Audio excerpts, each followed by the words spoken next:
Assalamualaikum warahmatullahi wabarakatuh. Salam sejahtera untuk kita semua. Selamat pagi Ibu Devi Rahmiati, Sarjana Pendidikan dan Magister Pendidikan, selaku dosen pengampu mata kuliah Konsep Dasar IPA SD dan Lab, dan teman-teman yang berbahagia. Kami dari kelompok 8 yang terdiri dari saya, Nadila Zofaliani, selaku moderator, yang akan memimpin jalannya diskusi hari ini, sekaligus pemateri kedua. Kemudian Yoga Fadila Sandi dengan NPM 2150660 selaku pemateri pertama. Kemudian ada Putri Dwi Lisnawati dengan NPM 2150673 sebagai pemateri ketiga. Dan yang terakhir ada Erika Gabriela Charlie dengan NPM 2150656 sebagai pemateri keempat.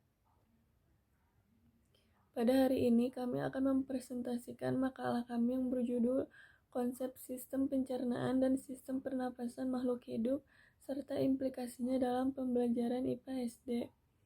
Untuk mengefisienkan waktu, mari kita simak penjelasan mengenai sistem pencernaan makhluk hidup yang akan disampaikan oleh pemateri pertama, yaitu Yoga Fadila. Kepada Yoga saya persilahkan. Baik, terima kasih kepada moderator. Perkenalkan, nama saya Yoga Fadila Sandi dengan NPM 215060060 sebagai pemateri pertama. Yang pertama ada sistem pencernaan pada makhluk hidup. Pencernaan merupakan proses pembuatan atau pemecahan zat makanan dari molekul kompleks menjadi molekul yang lebih sederhana. Dengan menggunakan enzim dan organ-organ pencernaan, zat makanan yang dicerna akan diresap dalam bentuk yang lebih sederhana. Proses pencernaan makanan yang terjadi dalam tubuh dibantu dengan enzim untuk mempercepat proses. Selanjutnya, proses pencernaan makanan.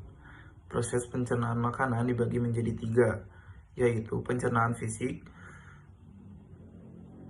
proses perubahan zat makanan dari molekul kompleks menjadi molekul sederhana dengan bantuan alat atau organ pencernaan. Selanjutnya ada pencernaan kimiawi, yaitu proses pembuahan zat makanan dari molekul kompleks menjadi molekul sederhana dengan bantuan zat kimia berupa enzim. Selanjutnya ada pencernaan biologis. Pencernaan biologis yaitu proses pembuahan zat makanan dari molekul kompleks menjadi molekul sederhana dengan bantuan mikroorganisme dalam tubuh. Sistem pencernaan makanan pada manusia. Sistem pencernaan makanan pada manusia terdiri dari beberapa organ, antara lain adalah mulut. Mulut dilakukan pencernaan secara mekanik oleh gigi dan kimiawi oleh ludah, yang dihasilkan kelenjar parotis, submandibularis, dan submagualis yang menggunakan enzim amylase. Selanjutnya ada lambung. Lambung dilakukan pada mekanik dan kimiawi. Sekretin yaitu hormon yang merangsang pankreas untuk mengeluarkan sekretnya. Selanjutnya ada usus. Basa yang mengandung pepsin, lipase, amilase, dan trypsinogen. Selanjutnya ada sistem pencernaan pada hewan. Sistem pencernaan pada hewan invertebrata. Sistem pencernaan pada hewan invertebrata umumnya dilakukan secara intersel, seperti pada protozoa, Porifera, dan Coelenterata. Selanjutnya ada sistem pencernaan pada hewan vertebrata. Organ pencernaan pada hewan vertebrata meliputi seluruh pencernaan, stratus digestivus, dan kelenjar pencernaan, glandula digestoria. Selanjutnya ada sistem pencernaan pada reptil. Sistem pencernaan makanan pada reptil, saluran pencernaan dan kelenjar pencernaan reptil umumnya karnivora, pemakan daging. Baik, sebelumnya izin memperkenalkan diri, saya Nadila Zofaliani. Di sini saya akan membacakan sistem pencernaan pada reptil. Sistem pencernaan makanan pada reptil meliputi saluran pencernaan dan kelenjar pencernaan. Reptil umumnya karnivora atau pemakan daging. Secara berturut-turut, saluran pencernaan pada reptil meliputi A. Rongga mulut, yaitu bagian rongga mulut disokong oleh rahang atas dan bawah. Masing-masing memiliki deretan gigi yang berbentuk kerucut. Gigi menempel pada gusi dan sedikit melengkung ke arah rongga mulut. Pada rongga mulut juga terdapat lidah yang melekat pada tulang lidah dengan ujung bercabang dua. B. Esofagus atau kerongkongan. C. Ventriculus atau lambung. D. Intestinum, yaitu terdiri atas usus halus dan usus tebal yang bermuara pada anus. Kelenjar pencernaan pada reptil meliputi hati, kantung empedu, dan pankreas. Hati memiliki dua lobus, yaitu gelambird dan berwarna kemerahan. Kantung empedu terletak pada tepi sebelah kanan hati. Pankreas berada di antara lambung dan duodenum berbentuk pipih kekuning-kuningan. Sistem pencernaan pada burung. Organ pencernaan pada burung terbagi atas saluran pencernaan dan kelenjar pencernaan. Makanan burung bervariasi berupa biji-bijian, hewan kecil, dan buah-buahan. Saluran pencernaan pada burung terdiri atas 1. Paruh, merupakan modifikasi dari gigi. 2. Rongga mulut, terdiri atas rahang atas yang merupakan penghubung antara rongga mulut dan tanduk. 3. Faring, berupa saluran pendek. Esofagus, yaitu pada burung terdapat pelebaran pada bagian ini disebut tembolok, berperan sebagai tempat penyimpanan makanan yang dapat diisi dengan cepat. 4.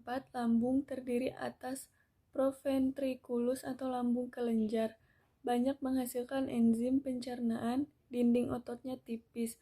Ventriculus atau lambung pengunyah atau empedal, yaitu ototnya berdinding tebal. Pada burung pemakan biji-bijian terdapat kerikil dan pasir yang tertelan bersama makanan yang berguna untuk membantu pencernaan dan disebut sebagai Henstedt.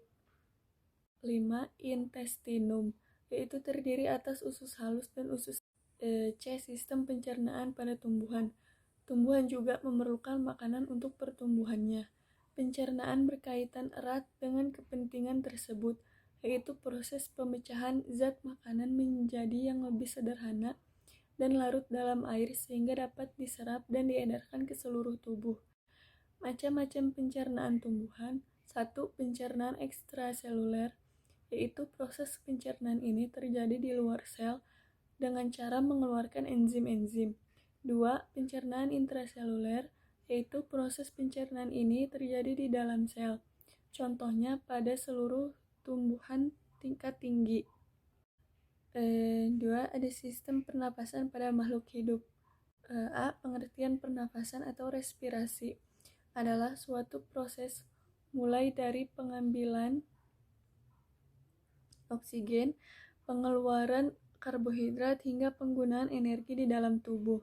Manusia dalam bernafas menghirup oksigen dalam udara bebas dan membuang karbon dioksida ke lingkungan.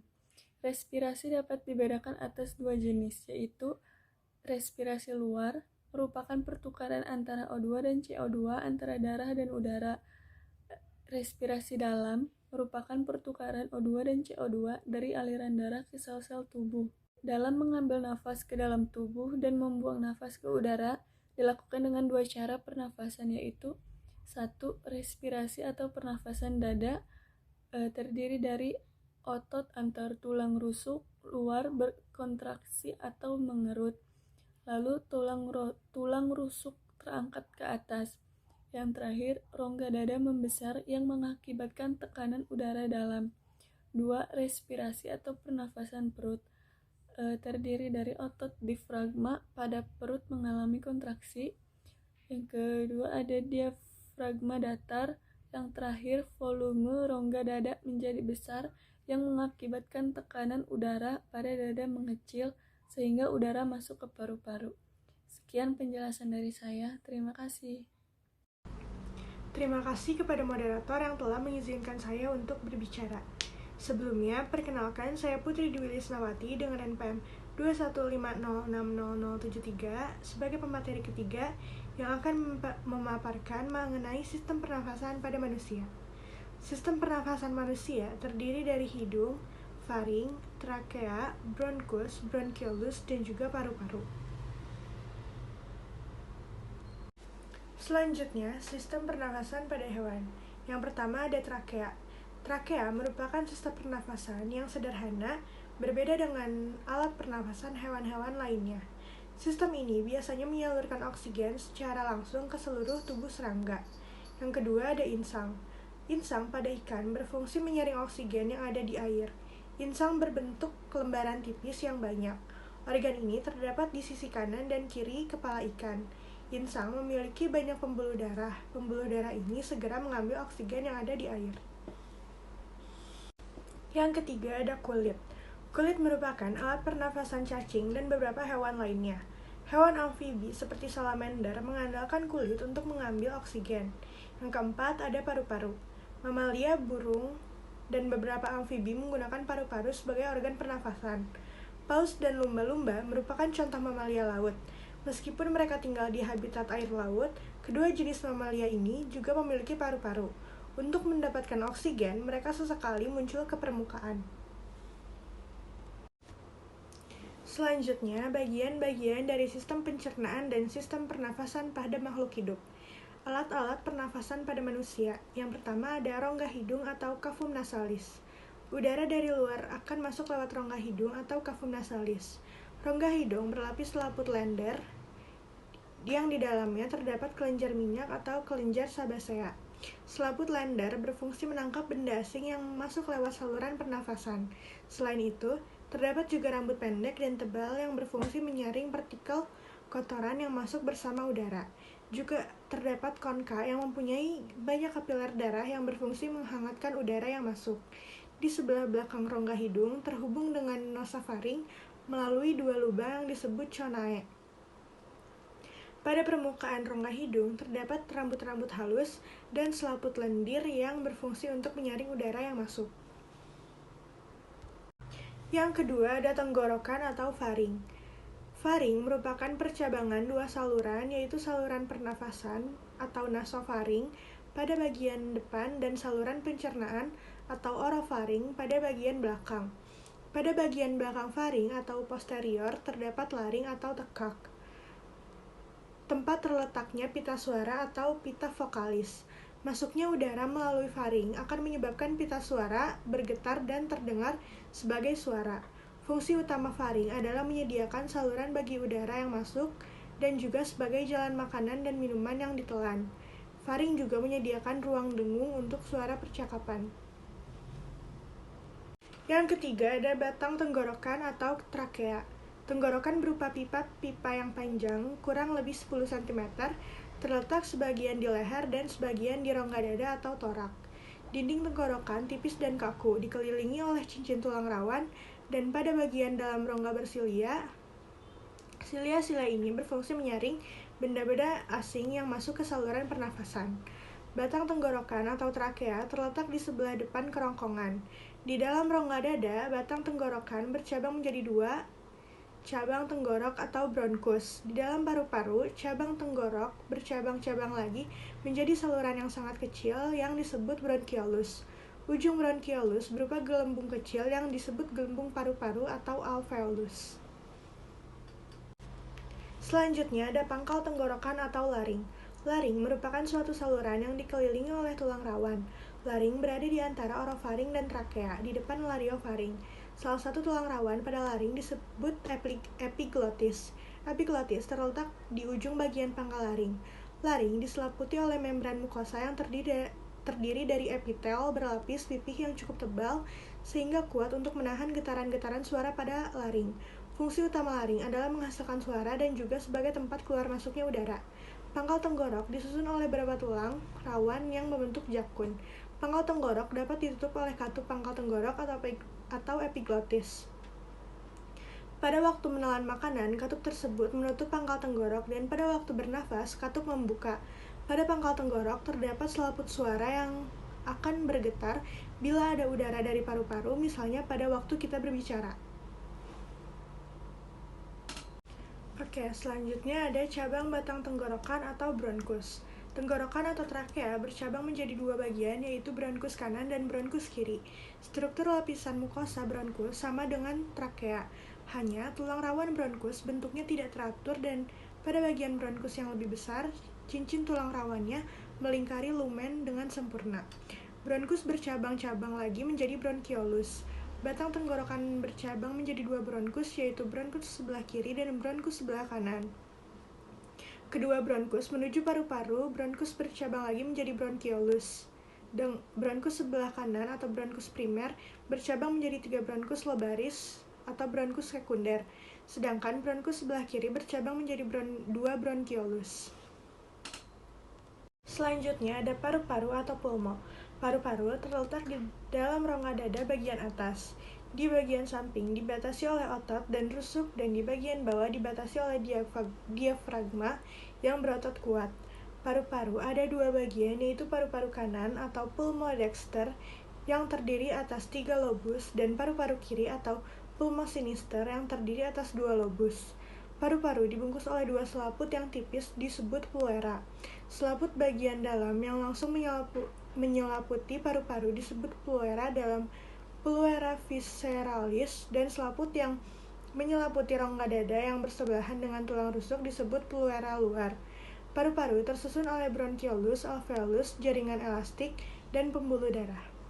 Sekian materi yang dapat saya sampaikan. Mohon maaf bila ada kata-kata yang kurang berkenan, saya kembalikan kepada moderator. Assalamualaikum warahmatullahi wabarakatuh. Sebelum menjelaskan materi, izinkan saya memperkenalkan diri. Saya Rika Gabriela Charlie dengan NPM 2150656. Di sini saya akan menjelaskan tentang alat-alat pencernaan pada manusia. Yang pertama ada rongga mulut.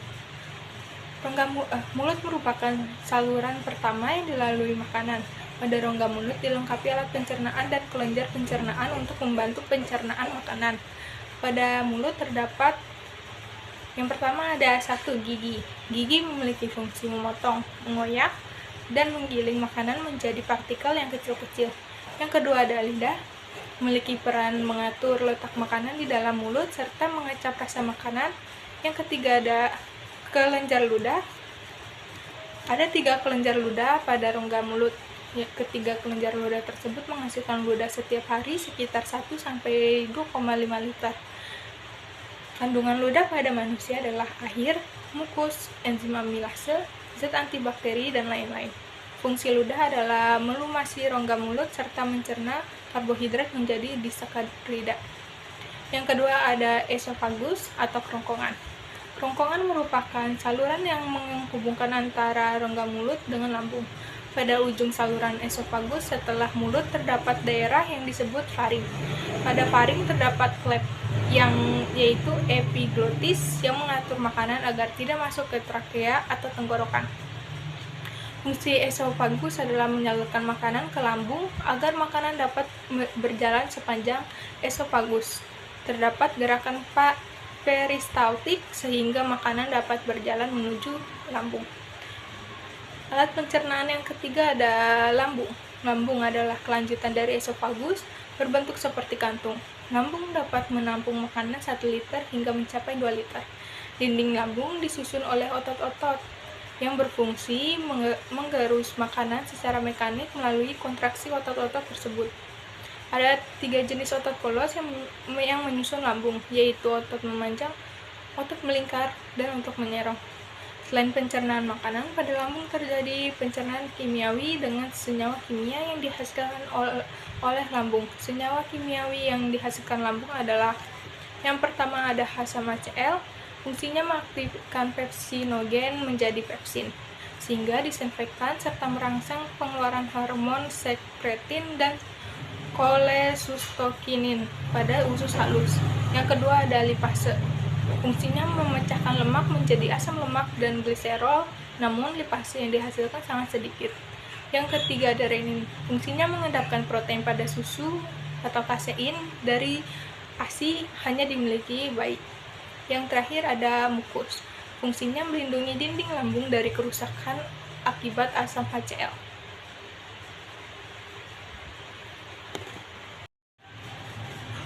Alat pencernaan yang keempat ada usus halus. Usus halus merupakan kelanjutan dari lambung. Usus halus memiliki panjang sekitar 6-8 meter. Usus halus dibagi menjadi 3 bagian, yaitu duodenum, ukurannya lebih dari 25 cm. Yang kedua jejunum, kurang lebih panjangnya 2,5 cm. Lalu yang terakhir ada ileum, panjangnya kurang lebih 3,6 cm. Pada usus halus hanya terjadi pencernaan secara kimiawi saja dengan bantuan senyawa kimia yang dihasilkan oleh usus halus serta senyawa kimia yang dihasilkan dari kelenjar pankreas yang dilepaskan ke usus halus. Senyawa yang dihasilkan oleh usus halus adalah disakaridase. Fungsinya menguraikan disakarida menjadi monosakarida. Yang kedua erepsinogen. Fungsinya erepsin yang belum aktif yang akan diubah menjadi erepsin. Erepsin mengubah peptun menjadi asam amino. Yang ketiga ada hormon sekretin.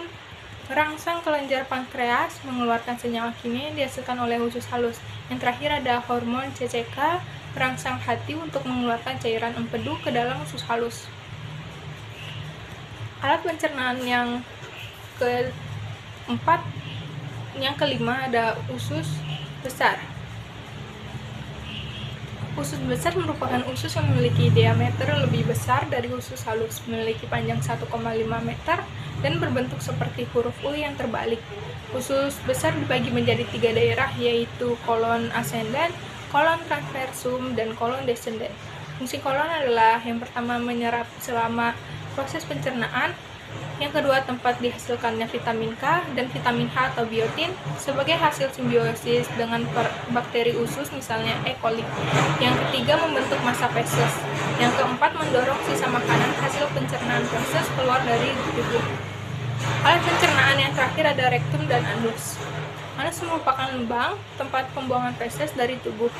Sebelum dibuang lewat anus, feses ditampung terlebih dahulu pada bagian rektum. Apabila feses sudah siap dibuang, maka otot sphincter rektum mengatur pembukaan dan penutupan anus. Otot sphincter yang menyusun rektum ada 2, yaitu otot polos dan otot lurik. Selanjutnya saya akan menjelaskan gangguan pada sistem pencernaan dan sistem pernapasan pada makhluk hidup. Yang pertama ada gangguan sistem pencernaan pada manusia. Yang pertama ada diare. Diare adalah apabila kium dari perut mengalir ke usus terlalu cepat, maka defeksi menjadi lebih sering dengan feses yang mengandung banyak air. Keadaan tersebut disebut oleh diare. Yang kedua ada konstipasi atau sembelit. Sembelit ini disebabkan karena kurang mengkonsumsi makanan yang berupa tumbuhan berserat dan banyak mengkonsumsi daging. Yang ketiga ada tukak lambung atau mah.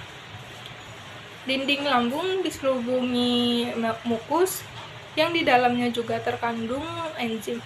Jika pertahanan mukus rusak, enzim pencernaan akan memakan bagian-bagian kecil dari lapisan permukaan lambung.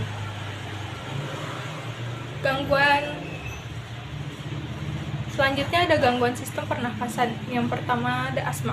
Asma merupakan kelainan penyumbatan saluran pernapasan yang disebabkan oleh alergi seperti debu, bulu, ataupun rambut. Asma juga terkadang bisa kambuh apabila suhu di ruangan terlalu dingin. Yang kedua ada influenza atau flu. Merupakan penyakit yang disebabkan oleh virus influenza. Penyakit ini timbul dengan gejala bersin-bersin, demam, dan pilek. Yang ketiga ada emfisema. Merupakan kelainan pada paru-paru. Paru-paru mengalami pembekakan karena pembuluh darahnya memasukkan udara. Gangguan yang keempat ada tuberkulosis atau TBC. TBC adalah penyakit paru-paru yang disebabkan tuberkulosis. Bakteri tersebut menimbulkan bintik-bintik pada dinding alveolus. Jika penyakit ini menyerang dan dibiarkan semakin luas, dapat menyebabkan sel-sel paru mati. Akibatnya paru-paru akan kuncup dan mengecil. Hal tersebut menyebabkan para penderita TBC nafasnya sering terengah-engah. Dan yang terakhir ada kanker paru-paru. Penyakit ini merupakan salah satu paling berbahaya. Sel-sel kanker pada paru-paru terus tumbuh tidak terkendali. Penyakit ini lama-kelamaan dapat menyerang seluruh tubuh. Salah satu memicu kanker paru-paru adalah kebiasaan rokok.